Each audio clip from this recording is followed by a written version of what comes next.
First Presbyterian Church in Jackson, Tennessee, and this is the second installment in our new Practicing Our Faith series.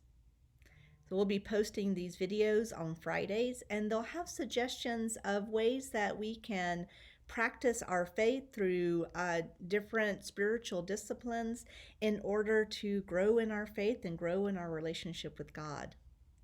If you want to see last week's video, which was about taking a prayer walk, you can find that on our website or on our Facebook page.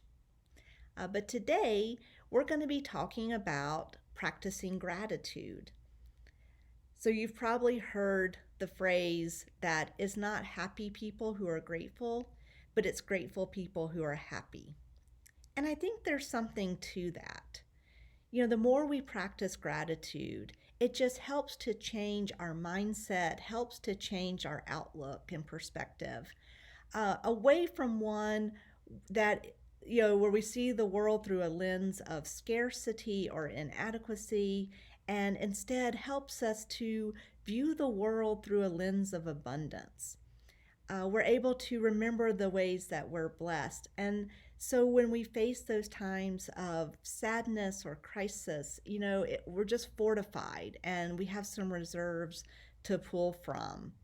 And it just helps us to approach the world and approach our lives differently when we have that practice of gratitude. So there are many ways that we can practice gratitude, and this is not an exhaustive list by any means, and you may already have ways that you practice gratitude that work for you, and by all means, keep doing that. Every practice is different, so do what helps you connect to God, what you find meaningful.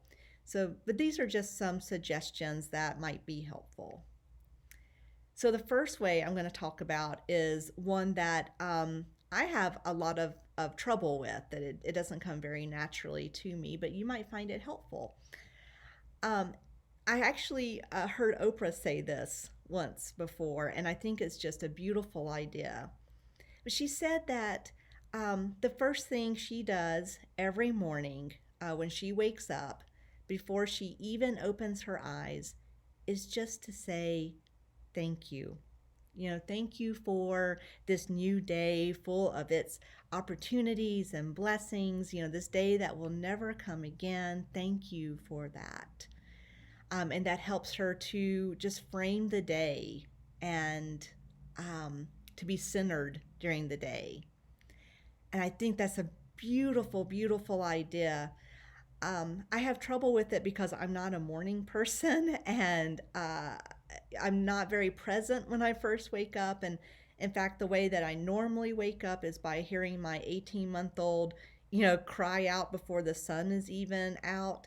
And so I can tell you, in those circumstances, the words that come to my head are not thank you. But I also think, if I did do that, if when I heard my toddler cry out, if my first thought was to go, thank you. Thank you for my family, for this new day with them, this time that I won't have again.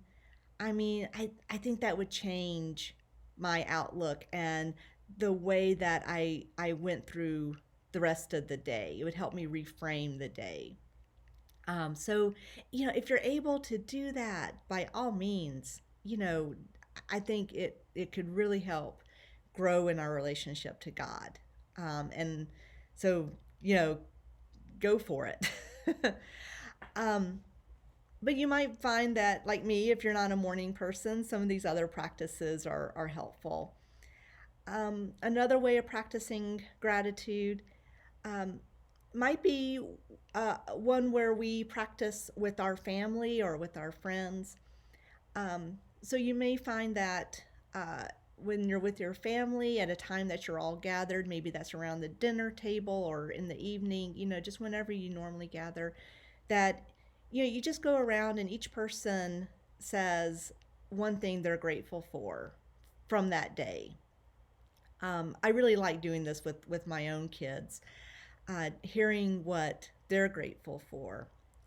And I think, not only is it a good practice for us to think about what we're grateful for, but hearing what others are grateful for just can help us in our own perspective, and it can help us think about things that we haven't thought of before, to think of blessings we haven't noticed before, and just gives us a different perspective on things. And also, I think just hearing what your loved ones are grateful for just gives you such a deep sense of joy and peace. So it can be a really meaningful way to practice gratitude. Or you may find that a gratitude journal is the way to go. This is something that I really enjoy doing.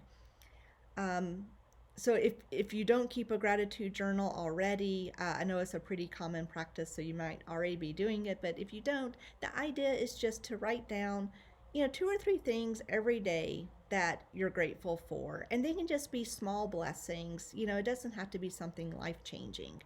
It might be, just feeling a gentle breeze on your walk, or it might be, just hearing the sounds of nature. It may be a great meal that you shared with your family or friends. It might be that you heard from an old friend that you haven't thought about in some time. Just whatever it is you're grateful for that day, just taking a moment to jot it down. And then actually reviewing that the next day can be really helpful. So I find that, I can sometimes forget to write in my gratitude journal. So what helps me is to put it somewhere that I'm going to see it. So that might be like next to my toothbrush. So in the evening when I brush my teeth, I can just jot down a couple of things I'm grateful for. And then the next morning, as I'm brushing my teeth, it's right there, and I can just flip through it and see what I was grateful for the day before, and it helps me center for that day. Another way to remember it is to put it next to the coffee pot. So that way, as you're setting the coffee pot the night before, you can just jot down a couple of things you're grateful for. The next morning when you come get your cup of coffee, just look through your gratitude journal to see what you wrote the day before. And I find when I do that, I am much healthier and in a better state of mind than when, I look at my phone or read the news with that first cup of coffee of the day. It's just such a refreshing act to read what I'm grateful for as I'm starting the day. And then also with the gratitude journal, you've got this record of what you're grateful for. And so when you face those times of sadness or crisis, you can flip through your gratitude journal and see, all the things that you have been grateful for. And it just helps kind of build up those reserves. It gives you something to pull from to face those times of sadness, and just gives a different perspective.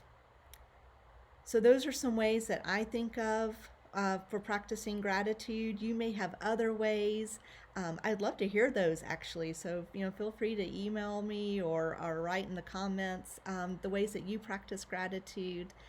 And, just remember that those things that we're grateful for, whether they're big or small, they all come from God. And just that there's more to come, that even as we face this health crisis, there is still good in our lives, and we can still look for where God is, where God has blessed us, and be grateful. So I hope you're staying safe and healthy and happy and grateful during this time, and I'll see you again next week.